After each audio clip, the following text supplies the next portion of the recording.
can have one beer. They couldn't move. You're crazy. Yeah. And I don't care what you say. But what's odd is, if you blindfolded me and you put 14 different kinds of beers in front of me, with one sip, I haven't drank alcohol since 1996. I could tell you which one was the Heineken, which one was the Corona, which one. I knew I could tell you right. I can tell now without sipping that shit. In my mind, I could I wish I could convey that telepathically, like, well, obviously this is Budweiser. You taste it, right? Yeah. It's crazy. But that's how bizarre the addiction is you start thinking to yourself something so tiny, but it's something tiny that doesn't go away, and it starts scratching away at your cortex of, well, just one or just two. Like, just don't do coke. Just don't do this. Just don't drive. That is, in my opinion, overall, hands down, the most strange thing about addiction is that most of the addicts that I've ever met and alcoholics that I've ever met are very smart people.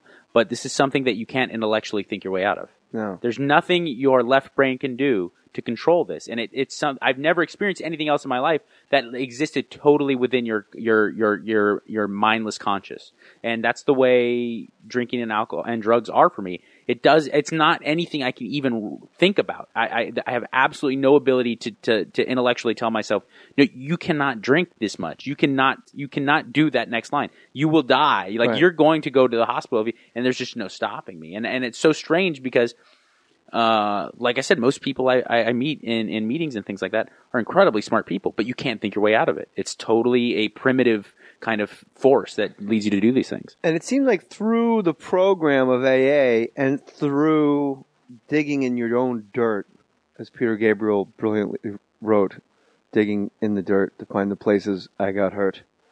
I explain to people, they go like, aren't you tempted? Aren't you tempted? And I'm not today. And I tell them, it's sort of like if you remove the 8 from my telephone, I would no longer consider calling the Valley. I don't have the 8. Like, eventually you just stop reaching for it because the 8's not there. So when somebody goes, well, he lives in the Valley, like, you just go, well, then we can't make it happen. That's just how it goes.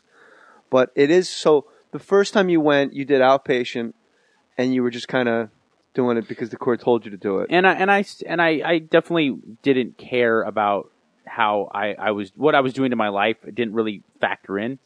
But what I would look at my parents and I'd be like, I'm really disappointing them. And I came from a background where I probably should have been successful.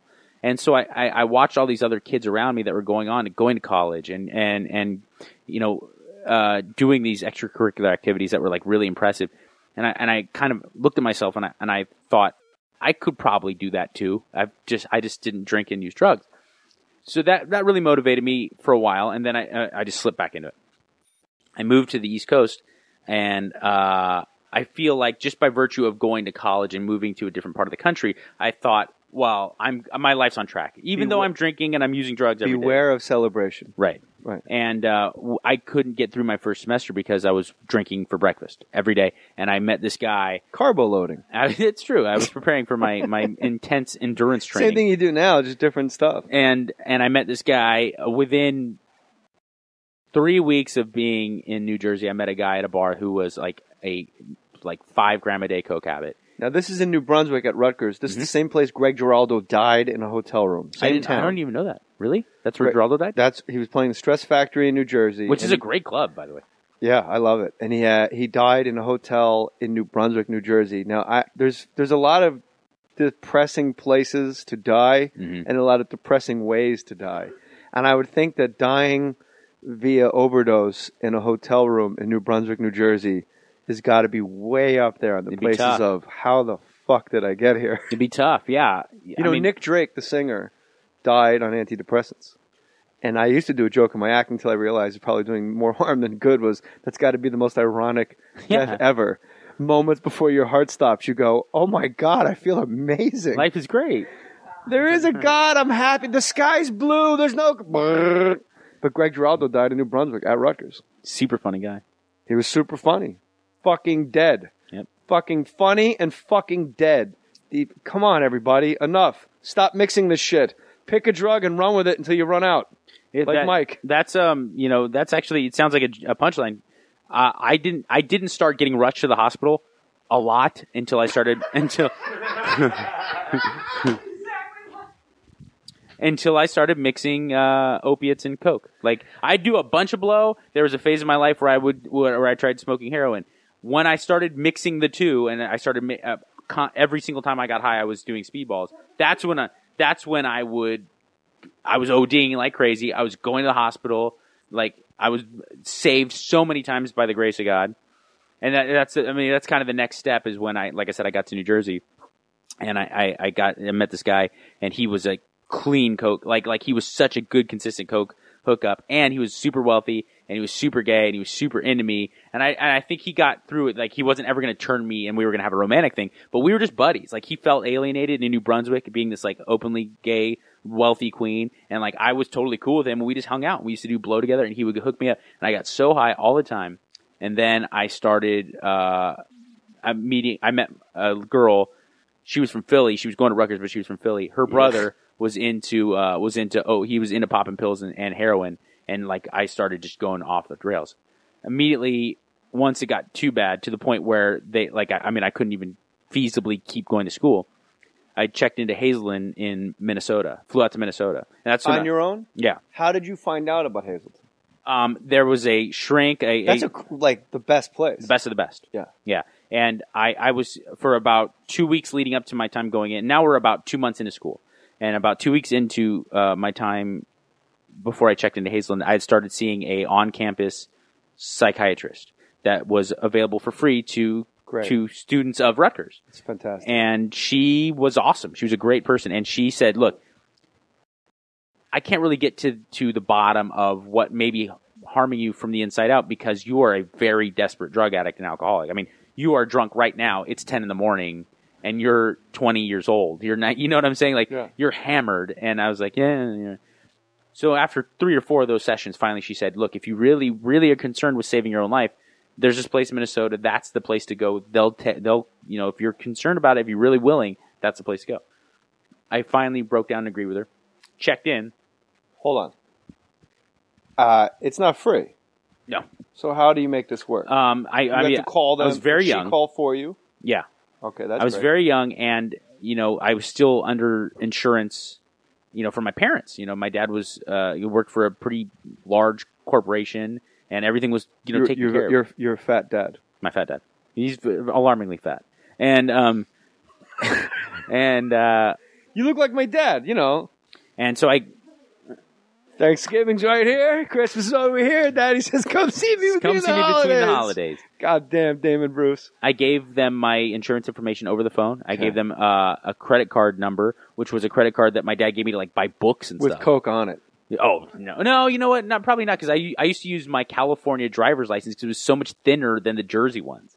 And I would always be like, look, this thing's so awesome. I would show everybody off. I'm like, awesome. It's so perfect it's so much more rigid and thin. It's perfect for cutting lines. And I gave, my dad gave me, for emergencies and, to buy books and stuff, he gave me this credit card, and I gave them that number, too. And I guess there was, a base fee just to check in to get a bed. Flew out to Minnesota, spent my night there detoxing, because I really felt sick. Detoxing from Coke and booze? You know what? And it was the booze more than the Coke and stuff. Stimulants, the detox isn't really that bad. It's just you feel grumpy. The alcohol, a lot of people underestimate the dangers of alcohol withdrawal are intense. It's commonly the most fatal of all withdrawals. Wow. Because you go into seizures and things like that, and you can just not wake up. So I was really feeling awful. And finally, I got through the first 2 days, about a day and a half of being there. And then I called my parents, and I was like, I'm not in New Jersey. I'm not at school. I'm in Center City, Minnesota. And they were actually kind of happy, it sounded like. Did the time there. And was, I think, in my own brain, ready to get clean and be that guy. But in my heart, I wasn't there. I wasn't there instinctively. Internally, I wasn't giving it the passion I needed to. It's so fascinating to me. Dr. Drew from Loveline, the show that you're currently hosting and doing a great job on. Drew and I had this conversation about addicts probably 10 years ago. Right. And he asked me, it was almost like he needed a hypothesis in his head affirmed through someone else that had quit drinking. Right. And he said, what made you quit? And I gave him a couple answers. I said, well, I realized I said I was powerless out loud. I was dry. I'll tell you the exact moment I quit. The rap party for Suicide Kings.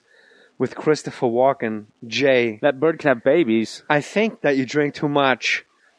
He said that to you? No. Oh, I was about to say, oh People my are God. always like hashtagging like walking. So I figured I'd give him a little taste. Perfect. Just give him a taste. I had a bottle of champagne at the rap party for Suicide Kings. It was at the Improv on Melrose. Spare no expense, Norton. I had it. We all had it. We're going to a comedy club. Holds 180, my friend. So, total low budget Hollywood production. It's funny when you hear like the rap party for Avatar was held at the Beverly Hills Hotel, and you're like, whoa, you know? Yeah, we were at the fucking Improv. So I had a bottle of champagne and a couple of beers. I went on stage, and at the rap party, they wanted me to do like a roast and roast everyone involved. Oh. And with my anger level, it was like, great, fucking let me at them. Henry Thomas, Sean Patrick Flannery, I'm going to kill these guys. On stage, I had a bottle of champagne. So it's 2 bottles of champagne with whatever beers I had before I left the house, too. Afterwards, I switched to scotch. Woke up the next morning. I had a meeting on the west side, and I started to drive, and I was going to shit my pants because I had no control over my bowels. I was so hungover, and I said, "This is crazy. I'm going to shit my pants." I canceled the meeting, and a friend of mine said, "Why don't you do what I do, man? Why don't you just have like 2 drinks and just stop?" And I turned to him and I said, "You don't understand. Once I have 1 or 2, I'm powerless over." And as soon as the word powerless came out of my mouth, my mother's been sober 20 years at this point. And I grew up as a child. Hearing those slogans. From the age of 8 on, I was always in church basements listening to people share and reading the 12 steps and going through it and, finding like the old game of Operation with no batteries in a church attic. There was this really cool little romantic existence, like going through old churches and stuff in Jersey and always hearing people say, powerless, powerless. That's the word. Right. And surrender, I guess, being the second word after that. But I said out loud, because once I have 1 or 2 drinks, I'm powerless. And when I said the word powerless, it was over. It was done. Like, it was fucking... I had work to do, but I was done. But that was the moment. I knew out loud, and I knew that if I took a single moment of debating this in my mind, I could never look at myself in the mirror again because I had known so much. By the grace of God, somehow I was around these people as a child just saying, I admit that I'm powerless over alcohol. I admit. And I just said it out loud. And out of all the words in the universe, that's the one that came out. And the shit was over. And I said to Drew, and I told him that story, and he goes, yeah, but why? Like, he didn't even give a shit about that story. And he said, why does anybody quit? And I'm saying this because you said something interesting. You said you didn't want to let your folks down. You realized they're disappointed in you. But at the end of the day, if that's going to get someone to rehab, great. Would you agree? Like, sure. Hey, man, like my second cousin says I'm an embarrassment, so I'm going to go for her. That's whatever my argument. Gets you to intake. That's my argument for celebrity rehab, where people are like, they're only there because people pay them and because it's TV. Fine, they're in there. You know what I'm saying? And like, if 1 out of 10 people over 2 seasons actually maintain sobriety, that's a win. You know, think about it that way. So, but go ahead. I'm sorry. No, don't. By any means necessary. If it gets him in there, it gets him in there. The thing that Drew needed me to say that he needed that information is the only reason most of us really stop. A doctor could say, if you have another drink, your kidneys are going to stop and you're going to shit your liver out your ass with your next diarrhea. We don't care. It's when you would win ratemypoo.com if you shit your liver out and then that would be awesome. Yeah. And how many times on ratemypoo.com have you actually purposefully gone to Rate My Boner?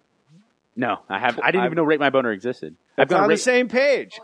I've got to rate my muff. The ginger boners are the best ones. The redheaded ginger boners is also a new band. Ginger boners. $40 Korean power trio. Check out $40 Korean guitar by Ginger Boners.